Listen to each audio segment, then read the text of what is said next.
Bene data bakundwa b'umwami Yesu Kristo, mwese abakurikira izi nyigisho tubahaye ikaze mu biganiro bya SAVEUR DIVINE. Ibi biganiro mu bitegurirwa n'abavuga butumwa bwiza batandukanye, akaba ari umuhamagaro ugendera ku ijambo ry'Imana byanditse mu gitabo cy'ubutumwa bwiza uko bwanditswe na Matayo ibice 24 umurongo wa 14. Kandi ubutumwa bwiza bw'ubwami buzigishwa mu isi yose ngo bube ubuhamya bwo guhamiriza amahanga yose, nibwo imperuka izaherako ize. Ibi biganiro mubikurikira ku channel ya YouTube yitwa SAVEUR DIVINE. Tubifurije kugubwa neza. Imana Data ari nayo So ibaha umugisha.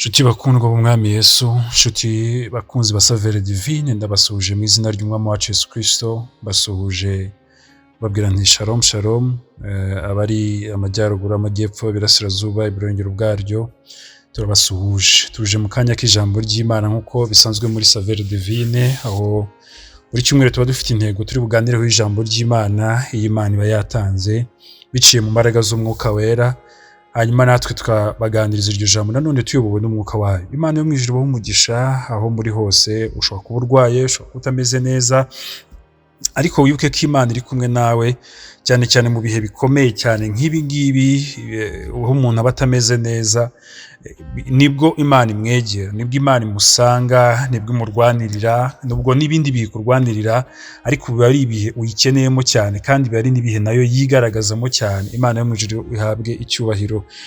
Tugiye kuganira amagambo nanone turi buze gusanga mu gice cya 4 cya Matayo ibice byaho 17. Ntituri buze gutinda cyane, ariko mbere yaho ndagira ngo mbamenyeshe abakurikira SAVEUR DIVINE ko tugiye kumara iminsi mikeya, kubera ko turi mu minsi y'ikiriyo, turi mu minsi y'agahinda yuko twabuze umuyobozi wa SAVEUR DIVINE. Yaratashye. Imana yacu nihabwe icyubahiro, yaramwisubije, yaramucyuye, imujyana mu bwami bwayo ubwo ubushake bwayo. Ariko nanone turi mu minsi rero yo nabyita mu Kinyarwanda babyita ngo ni iminsi yo kwirabura. Turaza kumara iminsi itari myinshi, dusa nkaho tutari gushyira ibiganiro kuri SAVEUR DIVINE, ariko bidasobanuye yuko birangiye. Si iminsi myinshi. Abakunzi ba SAVEUR DIVINE bamenye ko impamvu niwumva nta kiganiro giherutse, muzamenye ko ari iyo minsi turimo y'ikiriyo. Ariko nanone nanabamenyesha yuko umunsi wo gushingura cyangwa se wo kururutsa umubiri we ari ku itariki ari kuwa gatanu. Ni kuwa gatanu. Imana yacu nihabwe icyubahiro. Kuwa gatanu niwo munsi wo gushingurwaho kwiwe. Ubwo rero urumva nyuma yaho tugomba kugira iminsi yo kumwunamira, niko nabyita, cyangwa se yo kwirabura. Birakwiye. Bibiliya irabyemera. Na Yesu ubwe ageze kwa Lazaro agiye kumuzura, yarazi ko ari bumuzure, yagize akanya ko kurira kugira ngo yerekane yuko bikwiye ko umuntu yibukwa. Imana yacu nihabwe icyubahiro. Na Yesu ubwe yajyaga avuga ko ari imirimo abantu bagomba gukora kugira ngo bazamwibuke, kandi we yari kuba yaranazutse. Imana yacu nihabwe icyubahiro. Rero ibyo igihe tugiye kumaramo igihe ni igihe gifite ibisobanuro muri Bibiliya, ni igihe gikwiriye cy'umubabaro. Habaho igihe na Bibiliya ivuga ngo habaho igihe cyo guseka, habaho n'igihe cyo kubabara, habaho igihe cyo guhoberana n'igihe cyo kudahoberana. Iyo gisohoye rero natwe tuba tugomba kugihagararamo uko kiri. Imana yo mu ijuru ibaha umugisha. Kandi abakurikira SAVEUR DIVINE aho muri hose, cyane cyane abegereye umuryango we, mukomeze mu usange, mufate mu mugongo. Ni ibihe biba bitoroshye, turasenga, twiringira Imana, ariko nanone abantu bakomeza abandi. Imana yacu nihabwe icyubahiro. Bibiliya ivuga ngo umuvandimwe avukira gukura abandi mu makuba. Umuryango ukeneye abantu bawegera, umuryango ukeneye abantu bawuganiriza. Ibihe nk'ibi ngibi ni ngombwa. Ntitukajye tuba abantu ngo tube ngabanyamwuka cyane, twirengagize yuko turi mu mubiri. Imana yacu nihabwe icyubahiro. Ibisabwa byose abacyambaye umubiri tujye tubikora kugira ngo twuzuze gukiranuka kose. Imana yo mu ijuru ibaha umugisha. Tugiye kuganirira amagambo twabivuze ni Matayo ibice 4 byaho. Turasoma umurongo waho wa 17 gusa. Haravuga ngo Yesu ahera ubwo atangira kwigisha avuga ati mwihane kuko ubwami bwo mu ijuru uri hafi.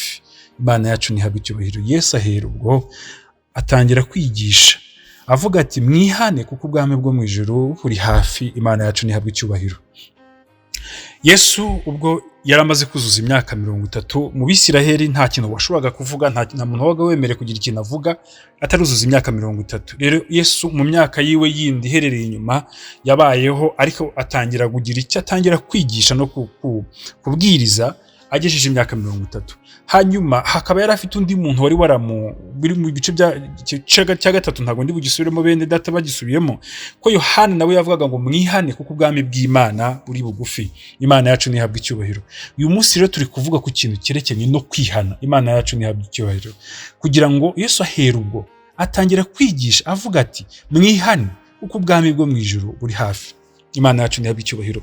Bene data nshuti z'umusaraba, dukeneye iterambere, dukeneye kubaho neza, dukeneye kuba kuri standard y'abandi, dukeneye kwiga amashuri meza, kwigisha abana basha amashuri meza, dukeneye, ariko dukeneye cyane kwihana. Imana yacu nihabwa icyubahiro. Kwihana gutandukanye no kwatura.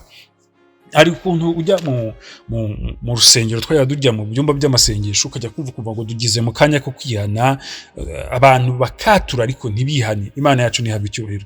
Ariko kwihana ni uguhindukira, no kwibuka icyaha wakoze, icyaha cyakubase, ibyaha ubamo, ugahinduka ukavuga uti noneho rero ubwo mbaye muri ibi bintu, ubwo nabaye muri ibi bintu igihe kinini, ntago Imana igishimira, ntago Imana ibishaka, ndahindukiye, ndabiretse.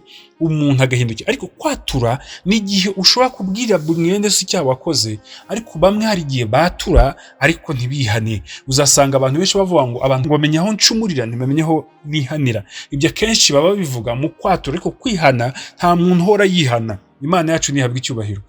Usenga Imana ikakuneshereza. Kwihana kubanzirizwa no kumenya ko wacumuye, wakwihana ukareka burundu. Imana yacu nishirwe hejuru. Yesu yigeze kubivuga, avuga umugabo w'umufarisayo n'umukoresha w'ikoro ibyabaye. Imana yacu nihabwa icyubahiro. Umukoresha w'ikoro ngo yaraje aravuga ngo Mana mbabara kuko ndi umunyabyaha. Hanyuma umufarisayo we ngaraza arata imirimo ye. Amaze kurata imirimo ye, Yesu aravuga ngo watashe atsindishirijwe ni umukoresha w'ikoro kuko we yihannye. Ngo yatsindishirijwe. Kwihana kuzonda gutsindishirizwa. Imana yacu nihabwa icyubahiro. Gutsindishirizwa ni iki? Ni igihe imbaraga z'Imana zije zigaguha gutsinda ibyagutsindaga. Imana yacu nihabwa icyubahiro. Zigaguha kunesha ibyakuneshaga, zigaguha gutambuka ku byagutambukagaho, zigaguha kugenda ku byakugendagaho, zikaguha kurwanya ugatsinda ibyagutsindaga. Imana yacu nihabwa icyubahiro. Bene data nshuti y'umusaraba, ubutumwa bwiza bwa Kristo nubwo kwigisha ngo abantu bahinduke. Yaravuze ngo ubu ni inshingano nkuru y'abigisha n'ababwiriza butumwa, iri hamwe. Yesu avuga ngo mugende mubwiriza amahanga yose, abazizera muzababatize mu izina rya Data n'iry'Umwana n'iry'Umwuka wera. Iyo niyo nshingano yacu nkuru. Ibitangaza, gukira indwara, gukira ibibazo, ibyo ni inyongera, ni bonus. Imana yacu nihabwa icyubahiro. Ni ibintu twongererwa, ariko umuhamagaro, icyo Imana dushakaho ni uko twihana. Imana yacu nihabwa icyubahiro. Nongere mbisubiremo. Kwihana nureka rwose ugahindukira ukaba undi muntu mushyashya, ukabwira Imana uti Mana, ibyo nabagamo ngibi, ibyo nagenderagamo ngibi, sibyo ngishaka kugenderamo, ndashaka kugendera imbere yawe. Icyo gihe nibwo haboneka imbaraga zo kugutsindishiriza. Kandi hari umuntu wigeze kuvuga ijambo ryiza, aravuga ngo Imana izinjije izinabijijisha. Iyo ubwiye Imana ushaka gutsindishirizwa irabimenya. Hariho n'abandi bantu bagira hari utuntu bita ibyaha by'inyongobiza bugingo. Umuntu akaba akora utuntu yumva uto tuntu ntacyo dutwaye, yumva uto tuntu nta kibazo, wazajya twihana ngo nta kibazo, ngo ntacyo dutwaye. Ukaba ufite umujinya ushaka kukontroresha abandi. Yenda iyo wagize umujinya abantu barakubaha, wagize umujinya abantu barakumva. Wenda ushaka gutekinga over, ufatirana abantu ukoresheje umujinya wawe, ako kantu kakibikira nk'akantu kagukingira ngo kugira abantu batazagusuzugura. Ariko nukiranuka ujye ukiranuka muri byose. Imana yacu nihabwa icyubahiro. Kwihana no guhindukira. Yesu yatangiye yigisha abantu kwihana. Yohana nawe azavuga kwihana. Iyo niyo nshingano nkuru y'abigisha, iyo niyo nshingano nkuru y'abashumba, iyo niyo nshingano nkuru y'abapotre, iyo niyo nshingano nkuru y'abahanuzi. Uri umuhanuzi akwiye kuba arurondora akamenya gukiranirwa kw'abandi, akababwira ati mwihane, ibindi byose by'imigisha bikaza nyuma y'ibyo ngibyo. Imana yacu nihabwa icyubahiro. Nshuti zanjye, bene data, bakunzi ba SAVEUR DIVINE, abumvishije ubutumwa imyaka ishize, igihe gishize, umukozi w'Imana yababwiye, ubwo Imana yamuyoboragamo buri munsi ikamukoresha, uyu munsi wa none akaba yaracyuye ikivi kiwe, bwari ubutumwa buvuga kwihana. Nshuti yanjye wakurikiye iyi nyigisho, nimba ntaho urava, nimba ntaho uragera, ndagira nkubwire ngo wongere witekerezeho uyu munsi, wibuke ko Yesu yavuga ngo mwihane. Imana yacu nihabwa icyubahiro. Uhindukira kwihana. Imana yacu nishimwe. Uhindukira tukava mu byo tubamo. Imana ishimwe. Tukava mu narigi, tukava muri kamere. Imana yacu nihabwa icyubahiro. Ntureke ngo kamere gukontrole. Imana ishimwe. Ahubwo ukicisha kamere umwuka. Umwuka w'Imana ni wo wenyine ubasha kunesha ibyo kamere irarikira.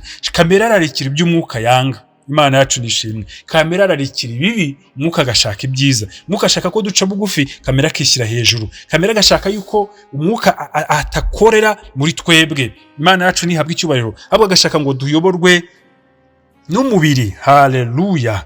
Rero nongere nsoma uyu murongo ngo Yesu ahera ubwo, amina, kuva ku kanya yaramaze kubatiza, atangira kwigisha. Haleluya. Avuga ati mwihane, nshuti y'umusaraba, wihane, kuko ubwami bwo mu ijuru buri hafi.